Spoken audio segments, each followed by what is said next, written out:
মধ্যে রেখে আমার মতো একজন দাসীকে তাহাজ্জুদের জায়নামাজে দাঁড় করিয়ে দিয়েছেন।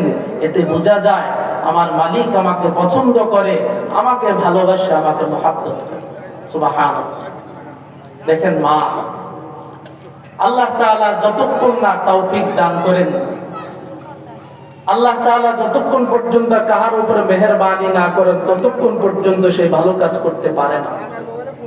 আপনার শক্তি আছে, টাকা আছে, ক্ষমতা আছে, কিন্তু আপনি চাইলে নেক কাজ করতে পারবেন না।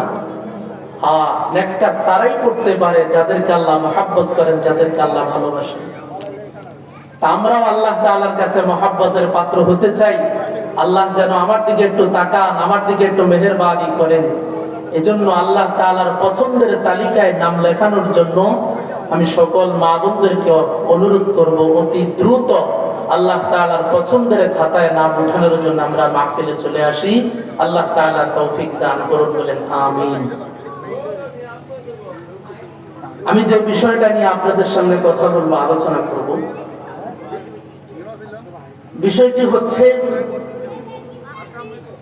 একজন মা হিসাবে, একজন স্ত্রী হিসাবে আল্লাহ তাআলার পক্ষ থেকে আল্লাহ তাআলা আমাদেরকে দামি দুইটি নিয়ামত দিয়েছেন। এক নম্বর নিয়ামত হলো স্বামী, দুই নম্বর নিয়ামত হলো সন্তান। একজন নারীর জন্য, একজন মায়ের জন্য পৃথিবীর মধ্যে আমি মনে করি এই দুইটা হচ্ছে শ্রেষ্ঠ সম্পদ। কোন নারীর যদি স্বামী না থাকে, স্বামী যদি দুনিয়া থেকে চলে যায়, কোন দুর্ঘটনায়, কোন অ্যাক্সিডেন্টে স্বামী যদি মারা যায়, তখন সেই নারী বুঝে স্বামীর কত মূল্য। স্বামী না থাকলে একজন বিবি, একজন মা, একজন বোন তার বাড়ির কাছে, বাড়ির মানুষের কাছে বোঝা হয়ে যায়। নিজের রক্তের ভাইদের কাছে সে বোঝা হয়ে যায়, নিজের মা, নিজের বাবার কাছে সে বোঝা হয়ে যায়। সবাই তার সাথে চাকরানির মতো আচরণ করে, বাদীর মতো আচরণ করে। একজন মায়ের মাথার উপর, একজন স্ত্রীর মাথার উপর স্বামী যে আল্লাহ তাআলার পক্ষ থেকে কত বড় নিয়ামত, যার স্বামী নাই শুধুমাত্র সেই বুঝতে পারে। তাহলে আল্লাহর পক্ষ থেকে স্বামী হচ্ছে আমার আপনার জন্য সবচাইতে বড় নিয়ামত। দুই নম্বর হচ্ছে সন্তান। যাদের সন্তান আছে তারা হয়তো উপলব্ধি করতে পারেন না সন্তান যে কত বড় নিয়ামত। যাদের সন্তান নাই, 4 বছর, 5 বছর, 10 বছর, 15 বছর হয়ে গিয়েছে, কত ডাক্তার দেখাচ্ছেন, কত কবিরাজ দেখাচ্ছেন, কত হাকিম দেখাচ্ছেন, কত ভাবে চেষ্টা করতেছেন, সন্তান হচ্ছে না। ওই মা বুঝে সন্তান কত দামি জিনিস, সন্তান কত আল্লাহ তাআলার পক্ষ থেকে মূল্যবান জিনিস, শুধুমাত্র সেই মাই বুঝতে পারে। একটা মার যখন সন্তান থাকে না, তখন সেই জাতির কাছে, সমাজের কাছে, মানুষের কাছে বোঝা হয়ে যায়। এমন এমন কথা মানুষটাকে শোনায় যেগুলায় তার বুক ছিঁড়ে যায়, কলিজা ফেটে যায়, কিন্তু বলতে পারে না, সহ্য করে থাকতে হয়। আল্লাহর পক্ষ থেকে স্বামী এবং সন্তান হচ্ছে সবচাইতে বড় নিয়ামত। এজন্য যতদিন এই দুই জিনিস আপনার হাতে আছে, আপনার কাছে আছে, এই দুই জিনিসের কদর করা চাই, এই দুই জিনিসকে মূল্যায়ন করা চাই। যদি আপনার অবহেলার কারণে, আপনার অমূল্যায়ন করার কারণে এই দুই জিনিস যদি হাতছাড়া হয়ে যায়, এই দুই জিনিস যদি আপনার উপর বিরক্ত হয়ে যায়, তাহলে আপনার এই দুনিয়াটাও জাহান্নাম না হয়েও কেমন যেন জাহান্নামের মতো হয়ে যায়। আজকে এই স্বামী এবং সন্তানদেরকে নিয়ে আমরা কিছু কথা বলবো। আমি সকলকে অনুরোধ করবো আমার কথাগুলা মনোযোগ দিয়ে শুনবেন। প্রতিটা কথা আমি কোরআনের আলোকে, হাদিসের আলোকে বলার চেষ্টা করব। একজন মা হিসাবে, একজন বিবি হিসাবে স্বামী এবং সন্তানের প্রতি আমাদের কিছু দায়িত্ব আছে। স্বামীর প্রতি আমাদের 1 নম্বর কর্তব্য, 1 নম্বর দায়িত্ব হচ্ছে আল্লাহ তাআলার নাফরমানি ছাড়া যত ভালো দিক হতে পারে, যত ভালো বিষয় হতে পারে, সমস্ত ভালো বিষয়, সমস্ত ভালো দিকে স্বামীর আনুগত্য করা, স্বামীকে অনুসরণ করা, স্বামীকে মানা, স্বামীর কথা মতো চলা, এটা একজন স্বামী হিসাবে আপনার কাছে, একজন মায়ের কাছে, একজন স্ত্রীর কাছে স্বামী এটা পাও। স্বামী যে আল্লাহর পক্ষ থেকে কত বড় নিয়ামত, এবং তার যে আনুগত্যতা করতে হবে, তাকে যে অনুসরণ করতে হবে, ভালো দিকগুলোর ক্ষেত্রে তাকে যে মানতে হবে, এই ব্যাপারে হাদিসের মধ্যে আল্লাহর রাসূল সাল্লাল্লাহু আলাইহি ওয়াসাল্লাম বহু হাদিস বর্ণনা করেছেন শুধুমাত্র স্বামীর সম্মান বোঝা থেকে। আমি কয়েকটি হাদিস আপনাদের সামনে পেশ করব, আমরা সকলে ইনশাআল্লাহ মনোযোগ সহকারে একটু শুনবেন ইনশাআল্লাহ। এক নম্বর হাদিস, হাদিসটি তিরমিজি শরীফের মধ্যে এসেছে। আল্লাহর পয়গম্বর বলেন, قال رسول الله صلى الله عليه وسلم لو كنت آمرا أحدا أن يسجد لأحد لأمرت المرأة أن تسجد لزوجها। আল্লাহর পয়গম্বর জনাবে মুহাম্মদুর রাসূলুল্লাহ সাল্লাল্লাহু আলাইহি ওয়াসাল্লাম ইরশাদ করেন, লাউ কুনতু আমিরান আহাদান আন ইয়াসজুদা লিআহাদিন। আল্লাহর পয়গম্বর বলেন, এই পৃথিবীর মধ্যে আল্লাহর পরে যদি অন্য কাউকে যদি সিজদা করা জায়েজ থাকতো, আল্লাহর পরে যদি অন্য কারো সামনে যদি মাথা নত করা যদি জায়েজ থাকতো, আল্লাহর পয়গম্বর বলেন, তাহলে আমি সারা পৃথিবীর সমস্ত নারীদেরকে বলতাম তারা যেন তাদের স্বামীকে সিজদা করে। কিন্তু এই পৃথিবীতে আল্লাহ ছাড়া অন্য কাউকে সিজদা করা জায়েজ নাই।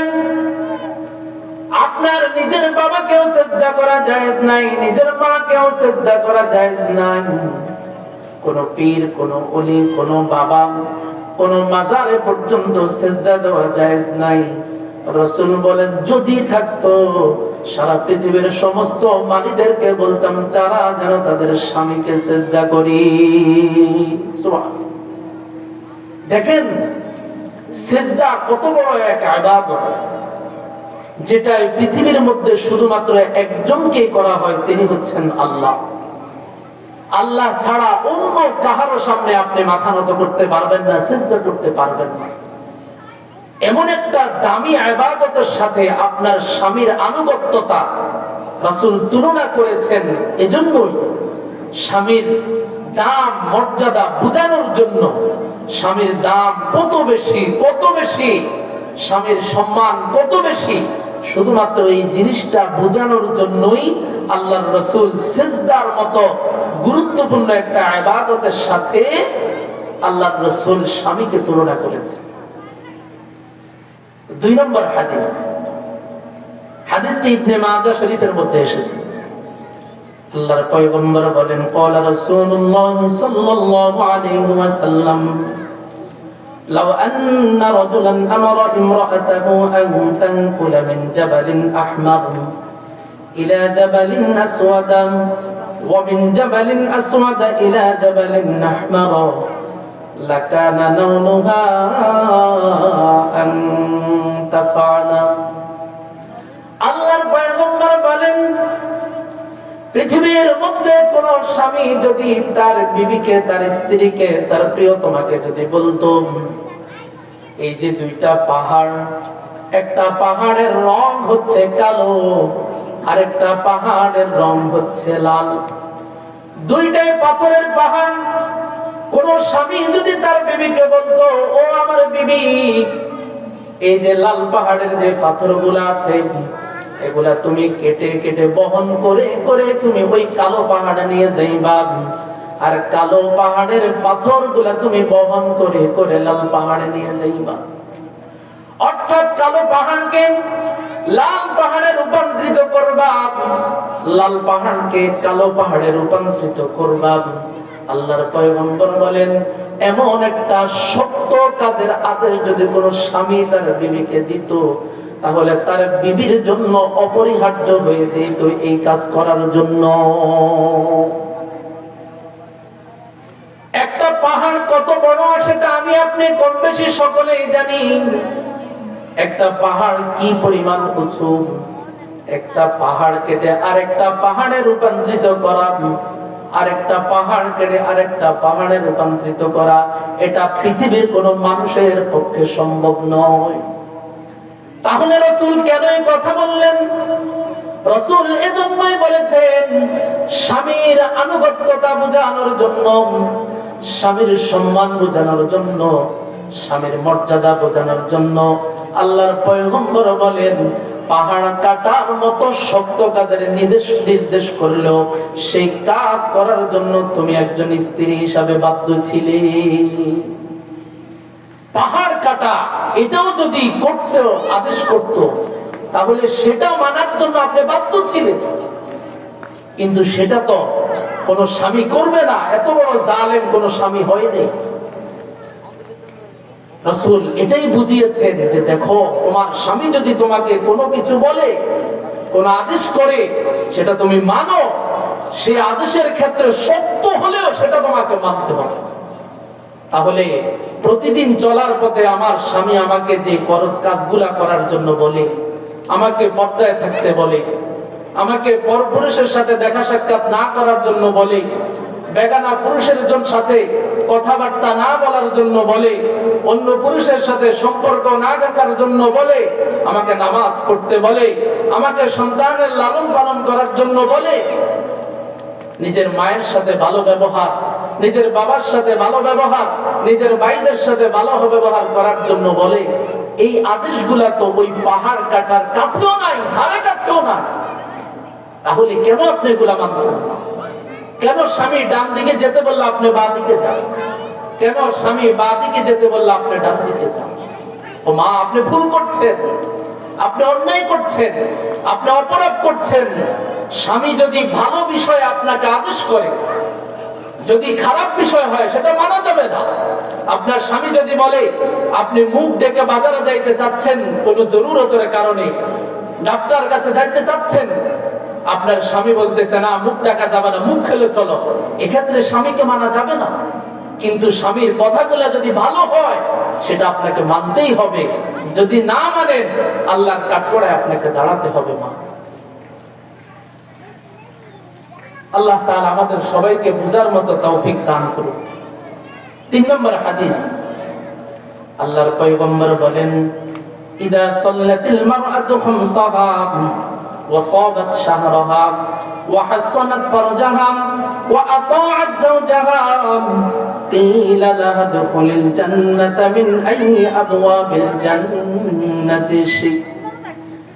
আল্লাহর পয়গম্বর বলেন, কোন নারী যদি পৃথিবীর মধ্যে 4টা কাজ করতে পারে, আমি পয়গম্বর তার জন্য জান্নাতের সুসংবাদ দিয়ে দিলাম। ও মা, অনেক দামি একটা হাদিস। আজকের এই মাহফিল থেকে এই হাদিসটা আপনি শিখে যান, মরণ পর্যন্ত এই হাদিসটা আপনি মনে রাখবেন। মাত্র 4টা কাজ। 1 নম্বর, 5 ওয়াক্ত নামাজ যদি কোন নারী যদি সময় মতো আদায় করতে পারে। 2 নম্বর হলো মাহে রমজানের রোজাগুলা যদি কোন নারী যদি কোন ওযর ছাড়া যদি না ভাঙে, সঠিকভাবে যদি রাখেন। 3 নম্বর, ওয়াহাসসারাত ফারজাহা, লজ্জাস্থানের সতীত্বের হেফাজত যদি কোন নারী করতে পারে। 4 নম্বর, ওয়াতাআত যাওজাহা, স্বামীর আনুগত্যতা যদি করতে পারে, স্বামীকে যদি অনুসরণ করতে পারে। আল্লাহর পয়গম্বর বলতেছেন, কিলা লাহা উদখুলিল জান্নাতা মিন আইয়ি আবওয়াবিল জান্নাতি মিন শি'ত। ওই নারীকে কাল কিয়ামতের ময়দানের পর বলা হবে, ও নারী, তুমি আল্লাহর জান্নাতের যতগুলা দরজা আছে, আল্লাহর জান্নাতের যতগুলা গেট আছে, যে গেট দিয়ে ইচ্ছা, যে দরজা দিয়ে ইচ্ছা, সেই দরজা দিয়ে তুমি আল্লাহর জান্নাতের মেহমান হয়ে যাও। সুবহানাল্লাহ। মাত্র 4টা কাজ। এটা কোনো পুরুষকে বলে নাই, আপনাদেরকে বলেছে। 1 নাম্বার, 5 ওয়াক্ত নামাজ। আরে মা, আজকে শত শত নারী আছে নামাজ পড়ে না, ফজরের সময় ঘুমায়া থাকে, 8টা বাজে ঘুম থেকে ওঠে, এশারের নামাজ পড়ে না, মাগরিব পড়ে না, আসর পড়ে না, জোহর পড়ে না।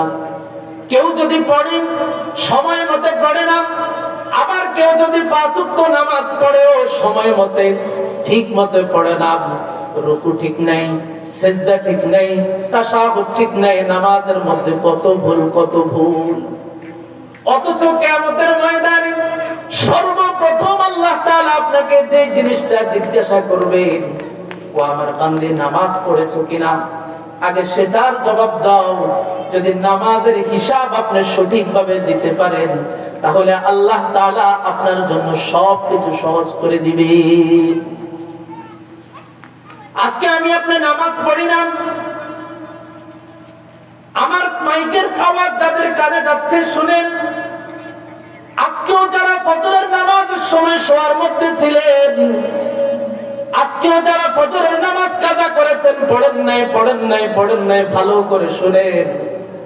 এই দুনিয়ার মধ্যে আপনি সারা জীবন থাকবেন না, আপনার সন্তানের কাছে আপনি সারা জীবন থাকবেন না, আপনার স্বামীর কাছে আপনি সারা জীবন থাকবেন না।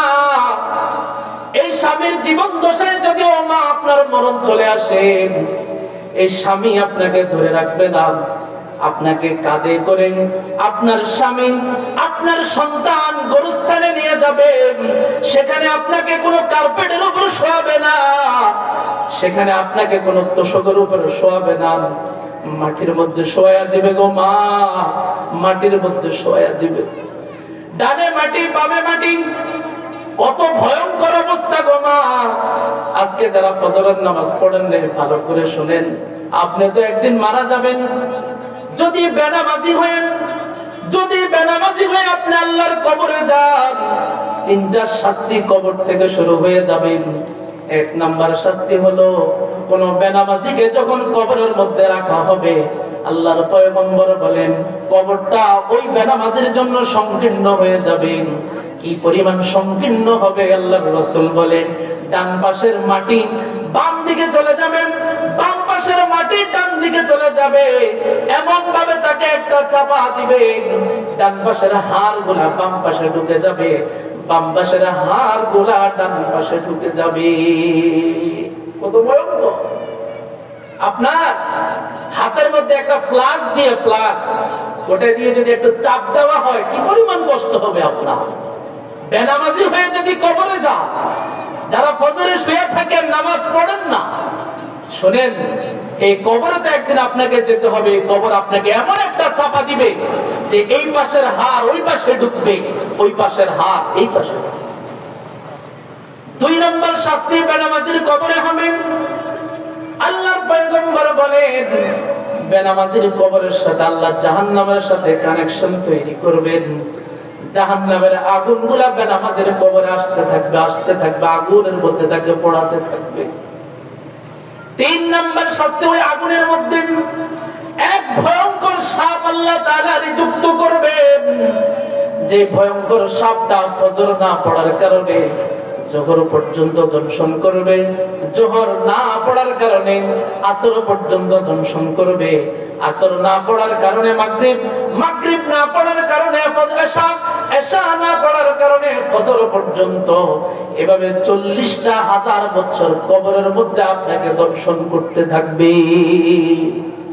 একটু ভাবেন তো, আল্লাহ যে আপনাকে মস্তিষ্ক দিছে, দিমাগ দিছে। যারা নামাজ নিয়ে অবহেলা করে, যারা নামাজ পড়েন না, একটু ভাবেন তো, একটা তেলা পোকা দেখলে, একটা জোক দেখলে কি পরিমাণ আপনি ভয় পান। একটা তেলা পোকা যদি আপনার গায়ে উঠে, একটা জোক যদি আপনার পায়ে বসে, আপনি চিৎকার করেন।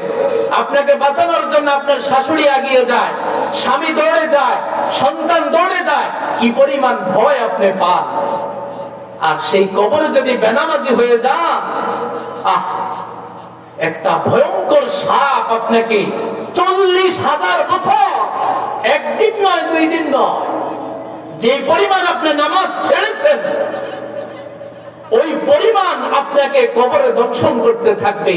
আপনি চিৎকার করবেন, স্বামীও যাবে না, সন্তানও যাবে না।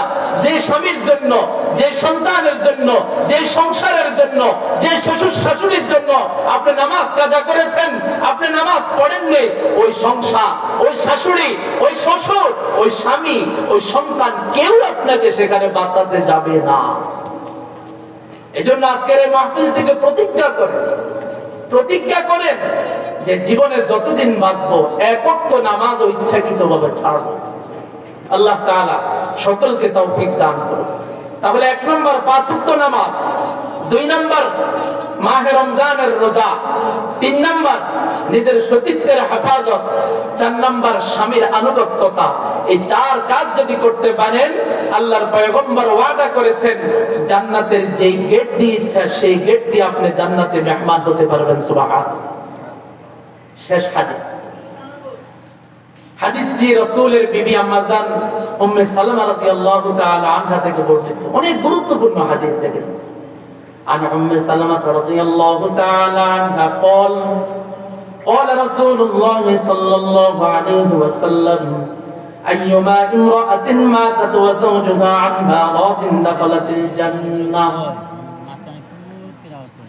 আল্লাহর রাসূলের বিবি হযরতে উম্মে সালামা রাদিয়াল্লাহু তাআলা আনহা বর্ণনা করেন, উনি বলেন আমি রাসূলকে বলতে শুনেছি আল্লাহর পয়গম্বর বলেছেন স্বামী স্ত্রী দুজন, স্বামীর জীবন দশায় স্ত্রী মারা গিয়েছেন, স্ত্রী এমন অবস্থায় মারা গিয়েছে যে তার স্বামী এখনো জীবিত, স্বামীর কাঁধে করে স্ত্রীর লাশ কবরে গিয়েছে। এই অবস্থায় স্বামী যদি তার প্রতি খুশি থাকে, এই অবস্থায় স্বামী যদি তার প্রতি সন্তুষ্ট থাকে, তার আচার ব্যবহারের স্বামী যদি সন্তুষ্ট থাকে, আল্লাহর পয়গম্বর বলেন এই নারীকে কবরে রাখার পর আল্লাহ তাআলা তাকে ক্ষমা করে দিয়ে জান্নাতের ঘোষণা করে দিবেন। সুবহানাল্লাহ। মরণ আমাদের চতুর্পাশে মাছির মতো মশার মতো ঘুরতেছে, মাছির মতো মরণ ঘুরতেছে। প্রতিদিন এলান হচ্ছে অমুক মারা যাচ্ছে, তমুক মারা যাচ্ছে। একদিন এলান হবে অমুকের স্ত্রী মারা গিয়েছে, এলান হবে না, মানুষ শুনবে অমুকের বিবি, অমুকের মা মারা গিয়েছে, মানুষ শুনবে সেটা। যে কোনো সময় আজরাইল আপনার কাছে আসতে পারে। একটু ভাবেন তো, আপনি যে সংসার করতেছেন, যে স্বামীর সাথে আছেন, আপনি এখন যে অবস্থায় আছেন, আপনার স্বামী হয়তো বাড়িতে আছে, অথবা ঢাকাতে আছে, চট্টগ্রামে আছে, অথবা বিদেশে আছে। আপনার স্বামীর সাথে এখন আপনার যে সম্পর্ক, এই সম্পর্কের উপর একটু বিবেচনা করেন, আপনার স্বামীকে আপনার উপর রাজি নাকি নারাজ। যদি রাজি থাকে, এই মুহূর্তে যদি মরণ আসে, আল্লাহ তাআলা আপনাকে ক্ষমা করে দিবেন।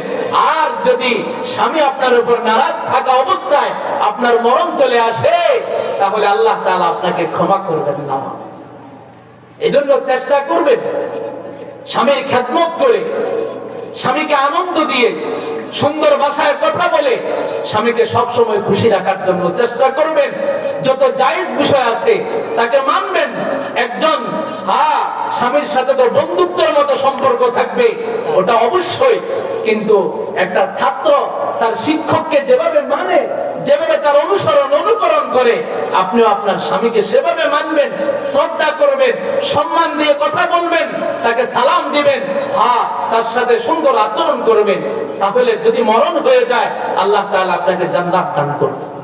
আল্লাহ তাআলা আমাদের সবাইকে স্বামীর আনুগত্যতা করার তৌফিক দান করুন, বলেন আমিন। 2 নম্বর,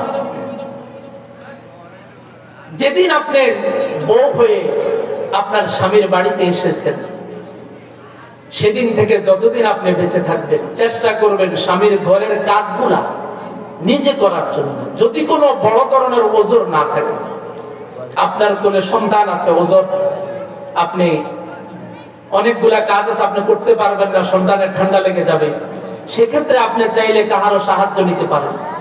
কোন মেয়ের সাহায্য বা কোন মহিলার সাহায্য আপনি নিতে পারেন। অথবা আপনি অসুস্থ, অথবা আপনি সিজারের রোগী, সব কাজ আপনি করতে পারেন না, তাহলে আপনি নিতে পারেন। কিন্তু সুস্থ হওয়ার পরেও আপনি সর্বদিক থেকে সুস্থ, আপনি চাইলে করতে পারেন, কিন্তু অলসতা করে স্বামীর ঘরের কাজগুলা আপনি করেন না, এটা ঠিক না। স্বামী এটা আপনার কাছে পাও না, স্বামীর ঘরের কাজগুলো আপনি নিজে করবেন। আমি এই ব্যাপারে বিখ্যাত একটা হাদিস, রাসূলের মেয়ে উম্মে হযরতে ফাতেমা রাদিয়াল্লাহু তাআলা আনহার একটা বিখ্যাত হাদিস আমি আপনাদেরকে শোনাই, একটু মনোযোগ দিয়ে শুনেন। হাদিস শরীফের মধ্যে এসেছে হযরত আলী রাদিয়াল্লাহু তাআলা আনহু, ফাতেমার জামাতা আলী, হযরত আলী রাদিয়াল্লাহু তাআলা আনহু বর্ণনা করে বলতেছেন, নবীর কলিজার টুকরা, নবীর আদরের আদরের মেয়ে হযরত ফাতেমা রাদিয়াল্লাহু তাআলা আনহা বউ হিসাবে যেদিন থেকে আমার ঘরে এসেছে, ওই দিন থেকে আমার ঘরের সমস্ত কাজগুলা ফাতেমা একাই নিজে করে। ঘরের কাজগুলা করতে করতে করতে তখন জাতা কল ছিল। হযরত আলী বলেন, ফাতেমা জাতা কল চাপতে চাপতে চাপতে হাতের মধ্যে ফোসকা পড়ে গিয়েছে। পানির কলসগুলা টানতে টানতে টানতে কাঁধে কিংবা কোমরের মধ্যে দাগ পড়ে গিয়েছে। প্রায় সময় আমি ফাতেমার দিকে তাকিয়ে দেখতাম ফাতেমার জামা কাপড় নোংরা, ফাতেমার কাপড়গুলো ময়লা হয়ে গিয়েছে। ফাতেমার কষ্ট দেখে আমি স্বামী হিসাবে সহ্য করতে পারতেছি না। একদিন দেখলাম তার বাবা আল্লাহর পয়গম্বরের দরবারে কিছু খাদেম এবং খাদেমা এসেছে। আমি স্বামী হিসাবে বিবিকে বললাম, ফাতেমা, তোমার বাবার কাছে আজকে অনেক দাস দাসী এসেছে, তুমি যাও তোমার বাবার কাছে গিয়ে বলে একটা দাসী নিয়ে আসো, যে ঘরের কাজের মধ্যে তোমাকে হেল্প করবে, তোমাকে সাহায্য করবে। স্বামীর কথা শুনে হযরত ফাতেমা বাবার কাছে গেলেন। বাবার কাছে গিয়ে দেখতেছেন অনেক মানুষ দাস দাসের জন্য সিরিয়াল ধরে দাঁড়িয়ে আছে, অনেক ভিড়। ফাতেমা অনেকক্ষণ পর্যন্ত অপেক্ষা করলেন। অপেক্ষা করে করতে করতে দেখলেন বাবার সাথে সাক্ষাৎ করা সম্ভব না। কিছু না বলে চুপে সারা ফাতেমা বাড়িতে চলে আসলেন। আল্লাহর পয়গম্বর বিষয়টা দেখলেন, আমার কলিজার টুকরা ফাতেমা আমার কাছে এসেছে, কিছু না বলে আবার চলে গিয়েছে।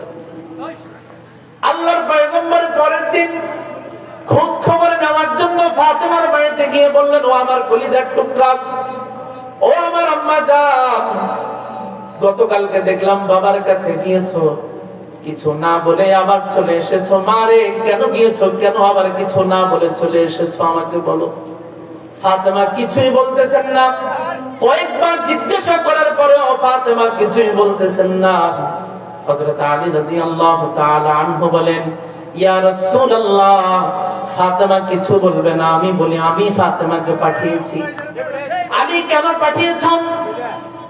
হযরত আলী বলেন, ইয়া রাসূলুল্লাহ, আপনার মেয়ে যেদিন থেকে বউ হিসাবে আমার ঘরে এসেছে, সেদিন থেকেই ঘরের কাজগুলা করতে করতে জাতাকল চাপতে চাপতে মেয়ের হাতের মধ্যে ফোসকা পড়ে গিয়েছে।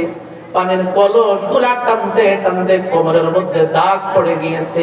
ইয়া রাসূলুল্লাহ, আপনার মেয়ের কলিজার টুকরার কষ্ট দেখে আমি তাকে পাঠিয়েছি একটা দাসীর জন্য, যে দাসীটা তাকে হেল্প করবে কাজের মধ্যে। আল্লাহর পয়গম্বর যখন এই কথাটা শুনেছে, মা শুনেন, বাবা হিসাবে আল্লাহর পয়গম্বর মেয়েকে কি জবাব দিয়েছে? আপনার বাবা যদি শুনতো আপনাকে এত কষ্ট দেয়, আপনার বাবা কি জবাব দিত? আর আল্লাহর পয়গম্বর মেয়েকে কি জবাব দিয়েছে শুনেন। আল্লাহর পয়গম্বর বলেন, ইত্তাকিল্লাহ ইয়া ফাতেমা, হে আমার কলিজার টুকরা ফাতেমা, আল্লাহকে ভয় করো, আল্লাহকে ভয় করো, এবং আল্লাহ তাআলার ফরজ বিধানগুলো আদায় করার চেষ্টা করো, এবং স্বামীর ঘরের কাজগুলা নিজে করার চেষ্টা করো। সুবহানাল্লাহ।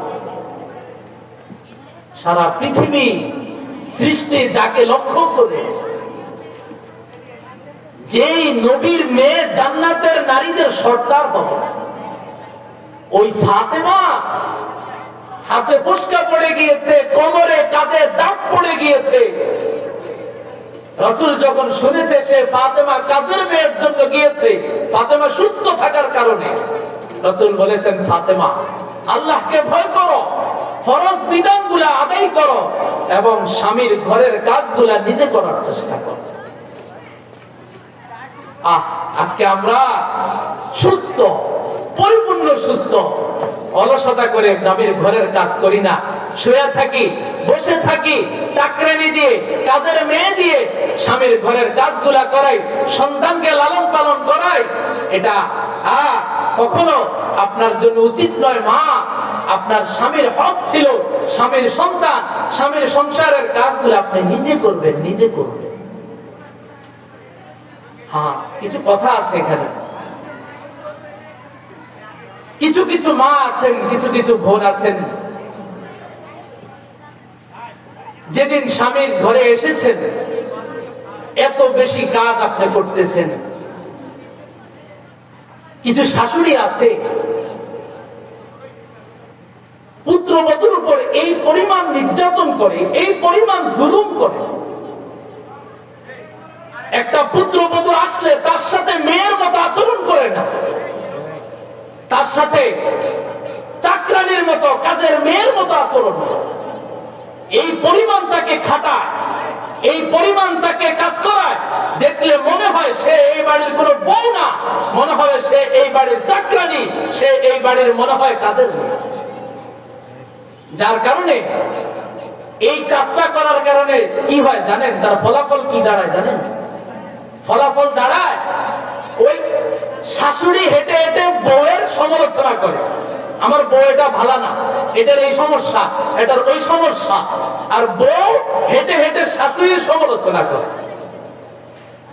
আপনি শাশুড়ি হিসাবে, মা হিসাবে, আপনি যদি আপনার ছেলের বউকে, নিজের মেয়েকে যে চোখে দেখেন, নিজের মেয়ের দিকে আপনি যেই সহায়ক, যে অনুভূতি নিয়ে, যে মায়া নিয়ে আপনি তাকে দেখেন, তার দিকে তাকা, আপনি শাশুড়ি হিসাবে ওই মেয়ের চোখ দিয়ে যদি আপনার পুত্রবধূকে দেখতেন, আমার বিশ্বাস আপনার পুত্রবধূ তার মাকে যেই চোখে দেখে, শাশুড়ি হিসাবে আপনাকেও সেই চোখে দেখে।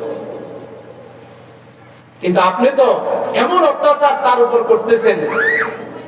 এক ঘরে দেখা যায় বউ থেকে 4টা 3টা, একটারে খাটাইতে খাটাইতে শেষ করে ফেলায়, আরেকটারে শোয়াই রাখে। এটা জুলুম, এটা জুলুম। ইনসাফ প্রতিষ্ঠা করতে হবে।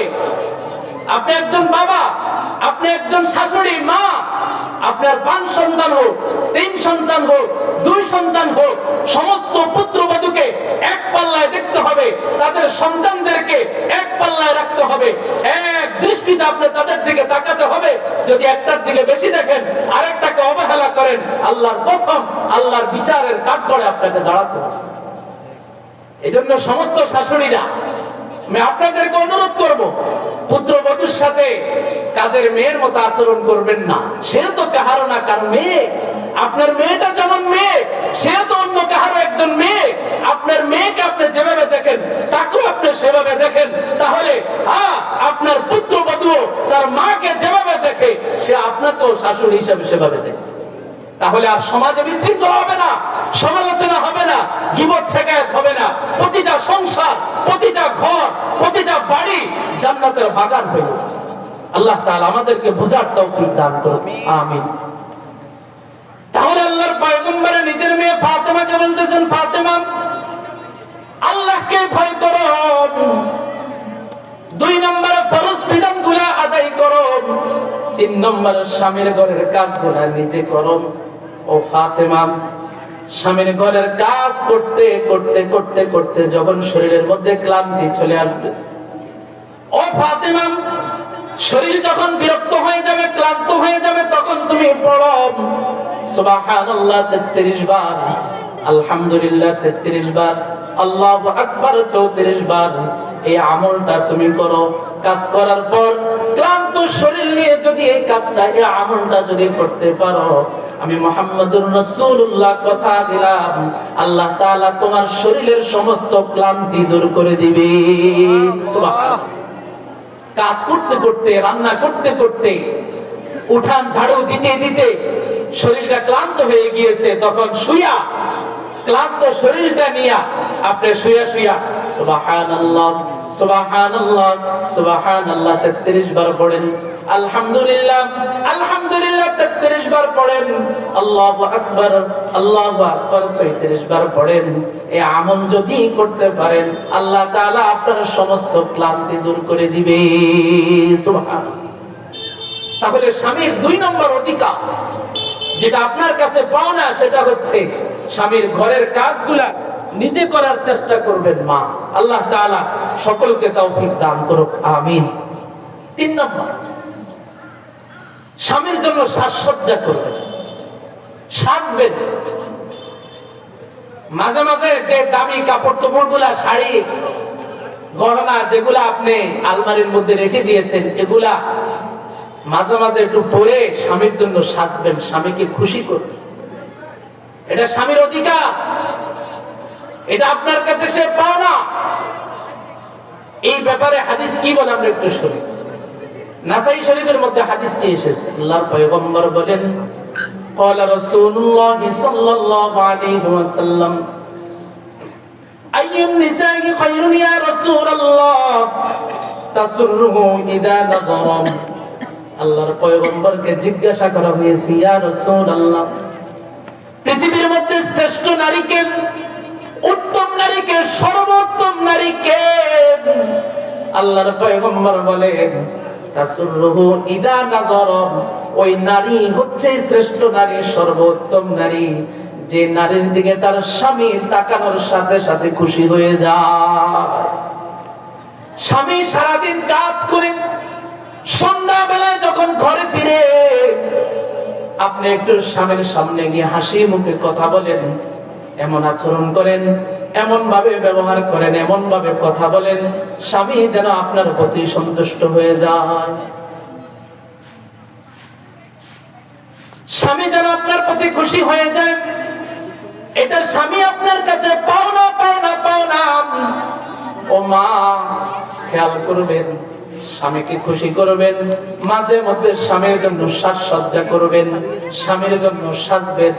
তাহলে স্বামী যদি আপনার প্রতি খুশি হয়ে যায়, আল্লাহ তাআলাও আপনার প্রতি খুশি হয়ে যাবে।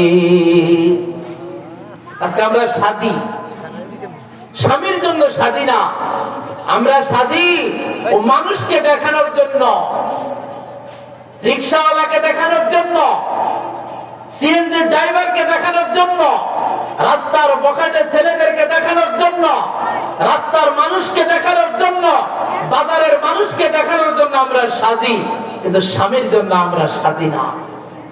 আনিসুর রহমান আশরাফি সাহেব হুজুর এখানে খুব সুন্দর করে বলেন, হুজুর বলেন, তুমি যে ক্রিমটা মাইখা, যে লিপস্টিকটা লাগাইয়া, যে শাড়িটা তুমি পয়রা সিএনজি ওয়ালারে খুশি করতেছ, ভ্যান ওয়ালারে খুশি করতেছ, সিএনজি ড্রাইভারকে খুশি করতেছ, মদখোর, গাঁজাখোর, জুয়াখোরকে তুমি খুশি করতেছ, ওই লিপস্টিক, ওই চুলো, ওই পাউডার, এগুলা তো স্বামী তোমাকে কিনে দিয়েছে।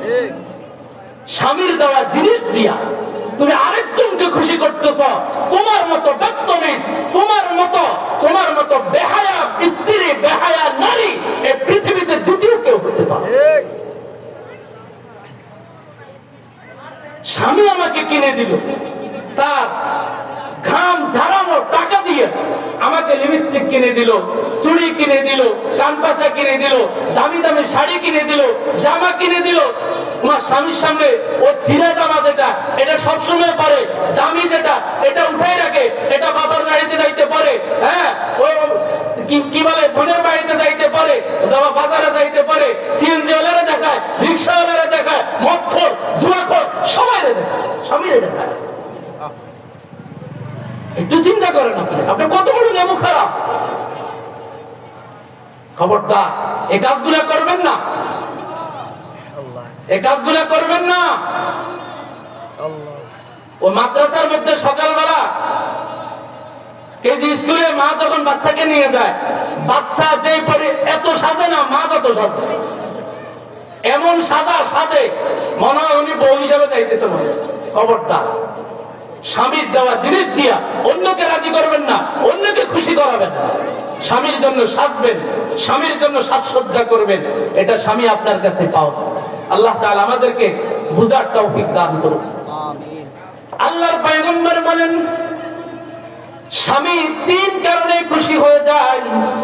3টা কাজ যদি আপনি করতে পারেন, পৃথিবীর যে কোনো স্বামী আপনার প্রতি সন্তুষ্ট থাকবে।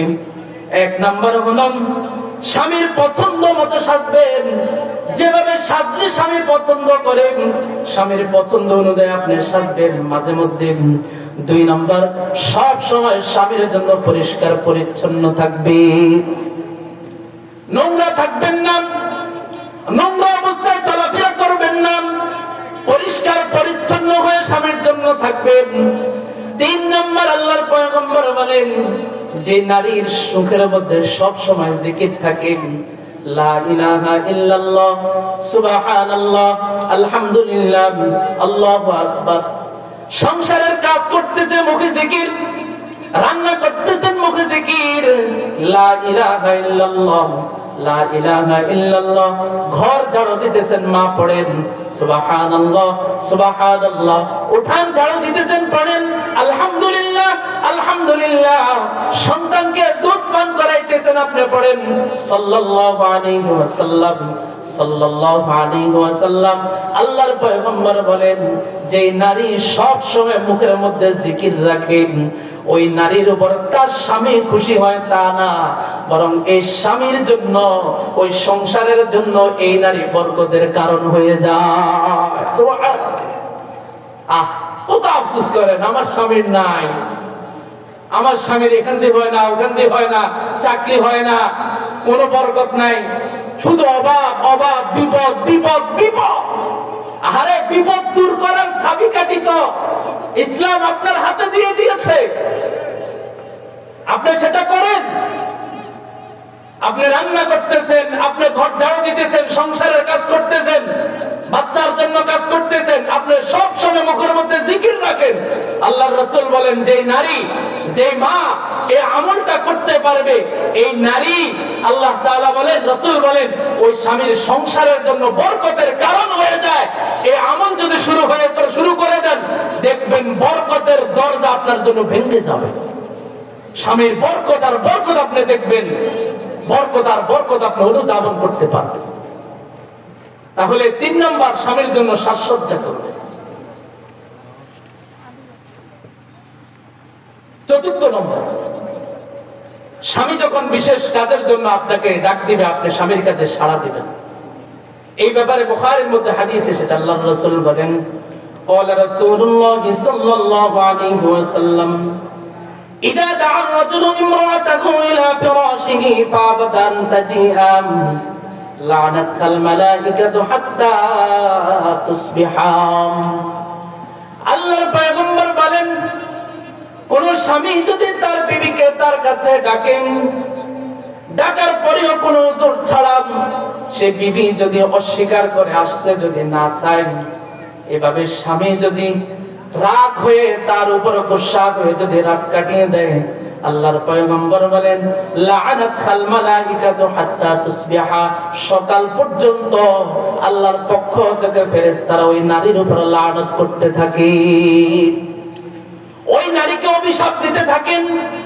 এজন্য মা স্বামীকে কখনো অসন্তুষ্ট করবেন না, তার দিকে লক্ষ্য রাখবেন। সে যদি আপনার উপর অসন্তুষ্ট হয়ে যায়, তাহলে মনে রাখবেন আল্লাহ তাআলাও আপনার উপর অসন্তুষ্ট হয়ে যাবে। স্বামীর আরেকটি হক হচ্ছে স্বামীর সন্তানদেরকে রক্ষা করা। স্বামীর পক্ষ থেকে যে সন্তানরা আপনার কাছে আছে, এদেরকে লালন পালন করার শুধু দায় দায়িত্ব আপনার শেষ না, বরং সন্তানের প্রতি আরো কিছু দায় দায়িত্ব, কর্তব্য আপনার আছে। আপনার সন্তানটা কিভাবে নামাজি হবে, কিভাবে পরহেজগার হবে, কিভাবে দিনদার হবে, এই বিষয়টা আপনাকে লক্ষ্য রাখতে হবে। বুখারীর মধ্যে হাদিস এসেছে, আল্লাহর রাসূল বলেন, আলা কুল্লুকুম রাঈন ওয়া কুল্লুকুম মাসউলুন আন রাইয়াতিহি فالإمام الذي على الناس راع وهو مسؤول عن رعيته والرجل راع على أهل بيته وهو مسؤول عن رعيته والمرأة راعية على أهل بيت زوجها وولدها وهي مسؤولة।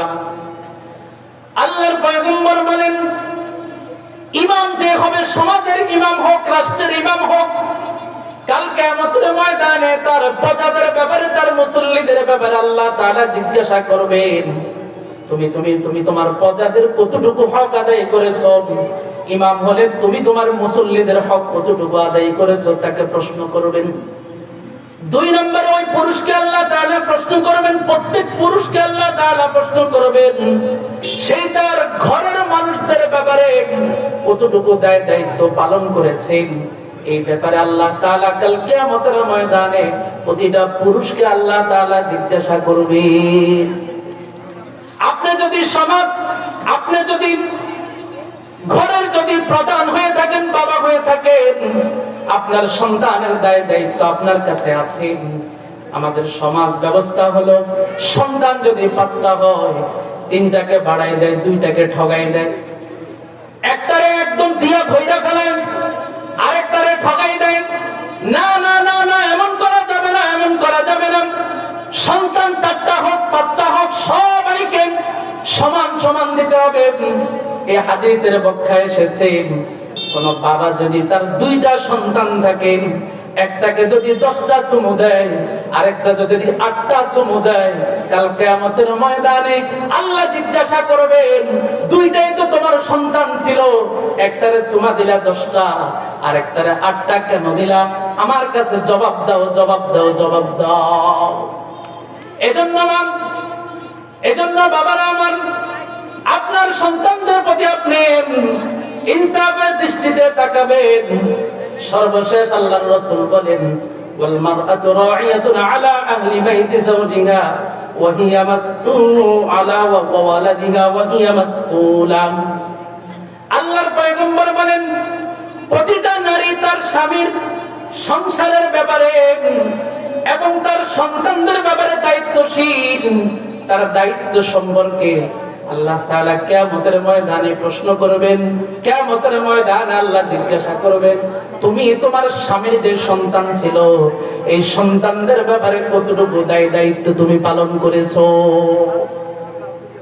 স্বামী সন্তানদেরকে শুধু খাওয়াই দাওয়াই বড় করে দিলেই আপনার দায়িত্ব শেষ নয়। আমার সময় শেষ, সর্বশেষ একটা কথা বলে যায় মা শোনেন। এই যে মাদ্রাসাগুলো আছে না, নুরানি মাদ্রাসা, হাফিজিয়া মাদ্রাসা, এই মাদ্রাসাগুলো হচ্ছে সাময়িক মাদ্রাসা। এটা সাময়িক মাদ্রাসা। আসল মাদ্রাসা হচ্ছে আপনার ঘরের পরিবেশ। আপনার ঘরের পরিবেশ হচ্ছে আসল মাদ্রাসা। এগুলা হচ্ছে সাময়িক মাদ্রাসা। আপনার ঘরের আসল পরিবেশের যে মাদ্রাসা, আপনার ঘরের পরিবেশ যদি ঠিক না হয়, আপনার সন্তানকে আপনি কখনো মানুষ করতে পারবেন না। আমরা মাদ্রাসায় বাচ্চাগুলাকে নামাজ শিখাই।